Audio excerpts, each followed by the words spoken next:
Olá pessoal, tudo bem? Eu sou Douglas Silva, professor e juiz de Direito. Vou comentar com vocês agora mais um informativo do STJ sobre desacato.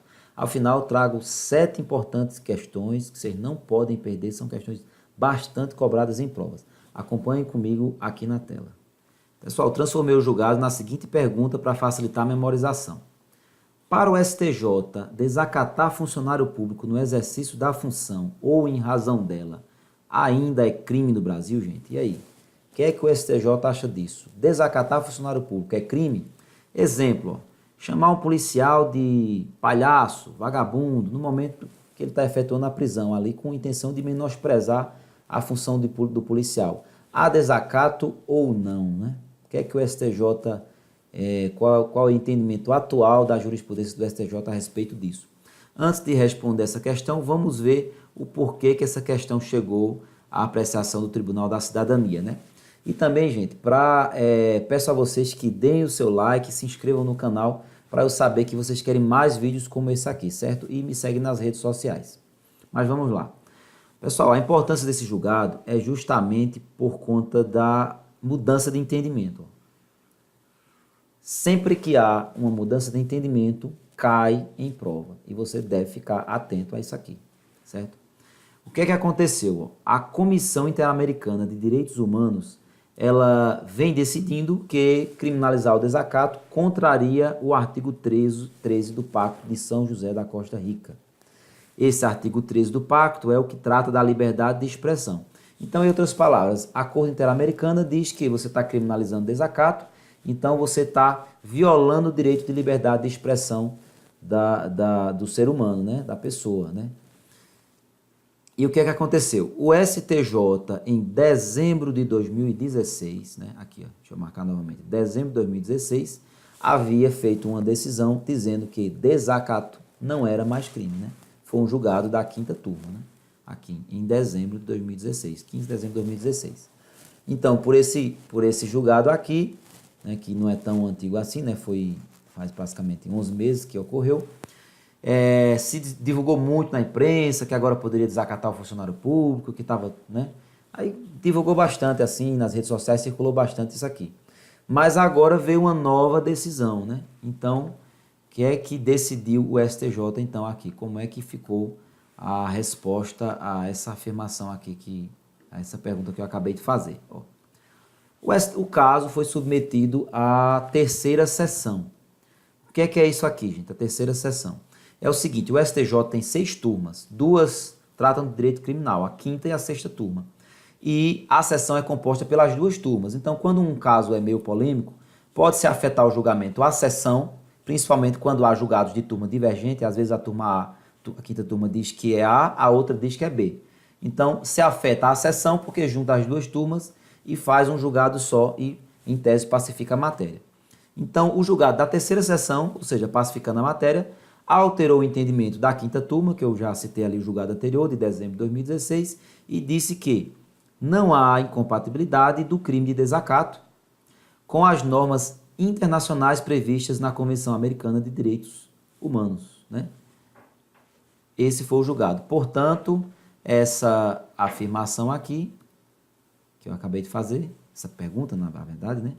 Para o STJ, desacatar funcionário público no exercício da função ou em razão dela, ainda é crime no Brasil, está certa, né, gente? Afirmação certíssima de acordo com o entendimento atual do Tribunal da Cidadania.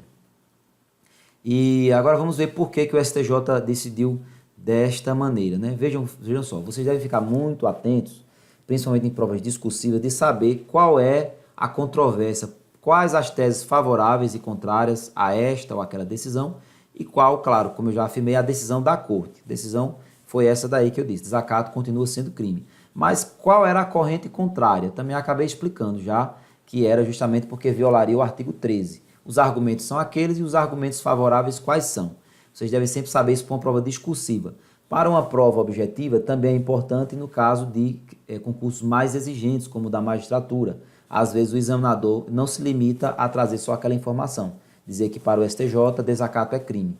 Ele pode colocar desacato é crime, vírgula, porquê, dizer um porquê errado. E você só decorou a primeira parte, vai responder certo, quando na verdade a resposta estaria errada, né? Então, vamos ficar sempre atentos ao porquê que foi decidido desta ou daquela maneira aqui, ó. O STJ disse o seguinte: desacato não viola a liberdade de expressão. Por quê? Ele diz que não impede que o cidadão se manifeste. O cidadão deve, claro, se manifestar de forma civilizada e educada. Então, não impede que o cidadão se manifeste. Ele se manifestando da forma correta, ele não vai cometer desacato, claro. Ele disse também, né, o Tribunal da Cidadania disse que existe para inibir excessos, né? Então, nenhum direito fundamental absoluto.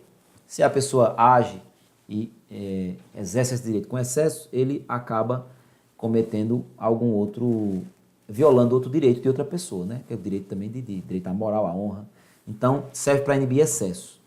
Caso não tivesse nenhum tipo de punição, a pessoa poderia simplesmente, falar tudo que quisesse e ofender quem quer que fosse, né? E também é o seguinte, ele disse, descriminalizar o desacato não traria benefícios. Por quê? Porque o fato constituiria injúria. Então, na prática, é o seguinte, claro, algum benefício haveria, porque o crime de injúria é punido de forma menos severa que o crime de desacato. Mas é o seguinte, desacato não é crime, aí acabou. Vamos supor que hoje viesse uma lei e dissesse, inclusive, que um abolisse crimes e desacato não fosse mais crime. Iria ser injúria, da mesma forma. Então, em tese, ele diz que continua havendo um crime para esse ato que, em tese, viola a liberdade de expressão. Então, qual o benefício? Foi esse o argumento do STJ.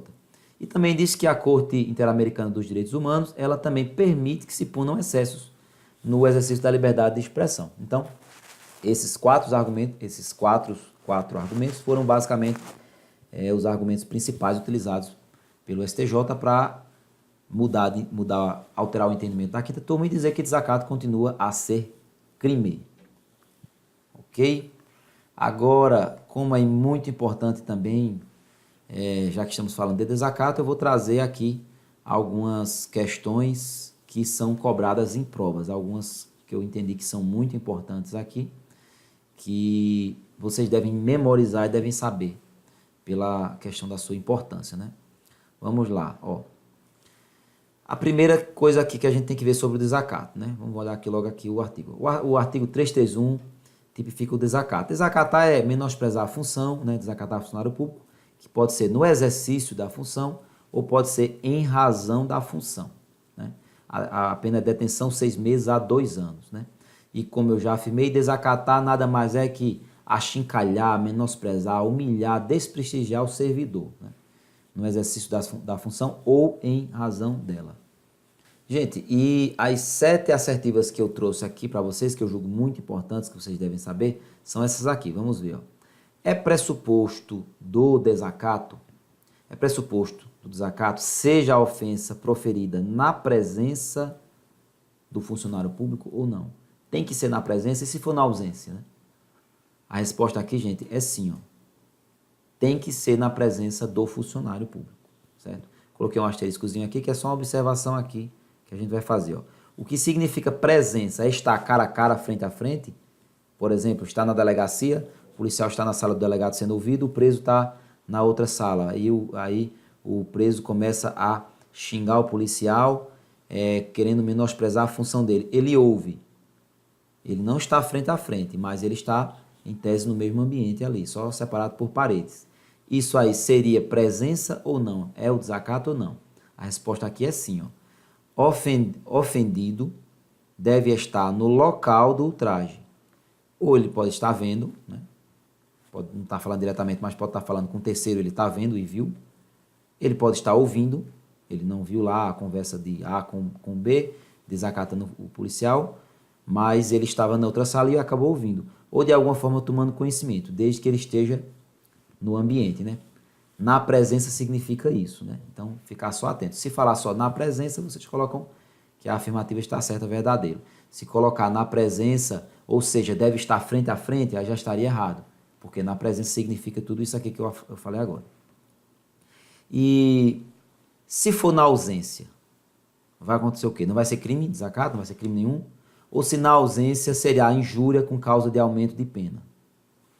A resposta aqui também é sim, ó. Se for na presença, desacato. Foi na ausência, ou seja, prendeu o policial prendeu a pessoa, por exemplo. foi lá na delegacia, fez um TCO ou um auto de prisão em flagrante e ele foi liberado. Aí, amanhã, no outro dia, o policial toma conhecimento por terceiros que a pessoa estava menosprezando a função dele. Aquele é um policial sem moral, um abestalhado, me prendeu, já estou solto aqui, rindo da cara dele, por exemplo. Se ele tomar conhecimento disso, não vai ser de forma alguma o crime de desacato, né? Seria uma injúria qualificada, né? Se for um xingamento, né? For atingindo a honra subjetiva do policial. Exceção da verdade. A gente sabe que a exceção da verdade, que é provar que aquilo que você está falando é verdadeiro. Por exemplo, o cara disser que o policial é cabra safado. Se ele provar, vamos dizer que ele provasse que o policial é um cabra safado, faria alguma diferença? Não faria nenhuma diferença. Então, não admite a exceção da verdade no crime de desacato. E o funcionário público, ele pode ser responsabilizado ou não? Por que essa pergunta? Porque o desacato é um crime praticado por particular contra a administração pública, né? Está previsto em outro capítulo. Não é um crime praticado por funcionário público, é por particular. Aí existe na doutrina alguma controvérsia com relação a isso aqui, para dizer, como o crime é com particular, o funcionário não pode. Mas a resposta aqui é o seguinte: funcionário público pode ser responsabilizado por desacato? Sim, porque sempre que ocorre o desacato por parte do funcionário público, em tese ele está agindo como se particular fosse. Como, por exemplo, quando surge uma blitz, que um policial militar, um policial da rodoviária federal, um guarda municipal de trânsito, aborda um funcionário público e ele fosse lá xingar o policial, menosprezar a função dele, ele está ali naquele momento equiparado a um particular, né? E esse fato, se foi um mesmo contexto fato contra vários funcionários, contra vários funcionários, exemplo, xingou um único ato, ele xingou os 4 policiais de uma vez só, que seria em tese um concurso formal, né? Porque com uma ação ele praticou vários crimes, ofendeu 4 pessoas em tese. Ou então se ele xingou cada um deles, chega lá, os policiais prendeu, ele diz, você é cabra safado, você é abestalhado e você é sem moral, e ninguém vai me prender, por exemplo. Se ele dissesse isso, ele praticaria 3 crimes de desacato ou um crime só. Ou seja, essa afirmação é certa ou errada? Haverá crime único ou não? A resposta aqui também é sim, gente.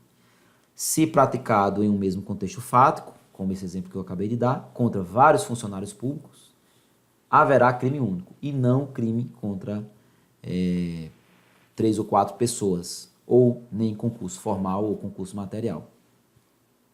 E uma pessoa embriagada? A pessoa embriagada pode responder por desacato ou não?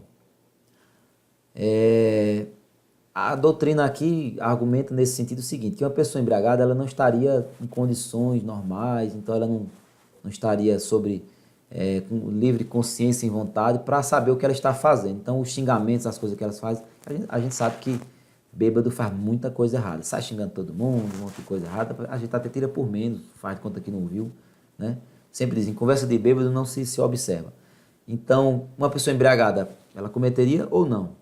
Aqui a resposta também é sim. O fato da pessoa estar embriagada não exime ele da responsabilidade penal, conforme está expresso no próprio Código Penal, né? E a vítima? Vítima primária é o Estado e secundária o funcionário, ou é o contrário aqui? Ou seja, essa afirmação está certa ou está errada? A vítima primária é o Estado e o funcionário é a vítima secundária? A resposta é sim, gente. Ou seja, o crime de desacato vem principalmente para proteger a dignidade da função do funcionário público que ele exerce, né? Então, o agente primário, a vítima primária desse crime é o Estado. E o funcionário público, né, por via reflexa, não deixa de ser vítima, mas é uma vítima secundária. É por esse motivo, inclusive, que é crime único. Se o funcionário fosse a vítima primária, aqui poderiam ser um concurso formal, por exemplo, próprio ou impróprio, ou de repente um concurso material, né? Pessoal, mais uma vez, encerrei aqui nosso vídeo. Para que eu mantenha esse projeto aqui, eu tenho que saber se vocês estão gostando ou não do vídeo, né? Então você dá o seu like, inscreva-se no canal, aperta naquele sininho lá para você ser avisado dos próximos vídeos e curte a página no Facebook, né? Tanto o Instagram, o Facebook como o YouTube é prof.douglas Silva. Vocês podem acessar e vão estar recebendo esse material totalmente gratuito aqui, certo? Guardo vocês no próximo vídeo e deixo aqui meu forte abraço. Até mais.